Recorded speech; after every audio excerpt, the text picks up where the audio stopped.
Jaku Krasniqi është dashur të pres shumë kohë për të mbërritur në përfundimin që çështja e prokurorisë përshkruhet nga dobësi, mospërputhje dhe kontradikta të dukshme, të shumta dhe të përhapura. Të nderuar gjykatës, në janar të 2011-s, Dick Martin lëshoi një raport, dhe siç e dini, ky raport shërbeu si katalist për veprimet dhe për krijimin e DSK-s më pas. Nuk do merrem shumë me këtë raport, megjithatë historianët, analistët dhe juristët mund të thonë në të ardhmen që shumë prej pretendimeve hiperbolistike dhe të çuditshme të përfshirë në atë raport nuk kanë çuar në ngritjen e akuze. Pra, sigurisht që nuk, siç e dini, nuk kemi asnjë akuzë për trafikim organesh këtu përpara kësaj gjykate, dhe ky raport nuk përfshin asnjë pretendim për vepër penale të kryera nga Jakub Krasniqi. Një gjë është e qartë, më shumë se sa 5 vite më përpara, Jakub Krasniqi është arrestuar dhe i është hequr liria, ka qëndruar në objektin e paraburgimit për 1926 ditë, larg prej bashkëshortes së tij, prej 4 fëmijëve dhe 3 nipërve mbesave. Arsyet jepen hollësi në dosjen tonë përfundimtare, si dhe argumente shtesë të cilat ne do t'i paraqesim në parashtrimin ton, dhe ne me respekt parashtrojmë që ekziston vetëm një opsion, që ju të nderuar gjykatës të merrni vendim pa fajësie për gjitha akuzat e ngritura ndaj Jakub Krasniqit.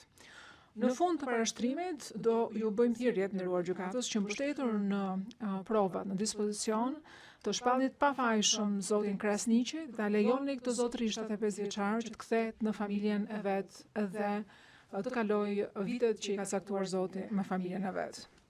Të nderuar gjykatës, ky është një gjykim i gjatë. Janë paraqitur shumë dokumente prej prokurorisë në kuadër të tij dhe shumë dëshmitar janë thritur për të dëshmi. Ndonjëherë procesi gjyqësor ka qenë i ngarkuar me argumente të shumta në gjykatë. Ndonjëherë nxehtësia e argumenteve ka qenë shumë e pranishme se sa vetë drita. Megjithatë, të nderuar gjykatës, do ju kërkoja që kur të shqyrtoni provat e paraqitura nga prokuroria në këtë proces gjyqësor, të mos harroni qoftë edhe për një çast këto fakte thelbësore.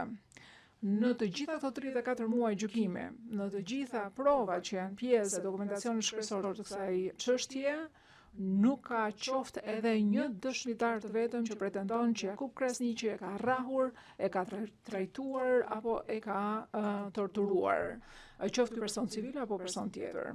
Nuk ekziston qoftë edhe një viktime vetme, një person i brendshëm i vetëm nga qindra dëshmitar të intervistuar nga prokuroria për shumë e shumë vite që pretendojnë ose e akuzojnë Jakub Krasniqin që i ka rrahur, i ka abuzuar ose që ka qenë i pranishëm kur ata janë keq trajtuar në asnjë trajt apo formë. Në rastin kur prokuroria është e mbështetur siç duhet në dokumentet shkresore të besueshme dhe dëshmitarët e dëshmitarëve. Megjithatë, e vërteta është që kjo prokurori fatkeqësisht mbështetet kryesisht në spekulime dhe në pretendime të pambështetura.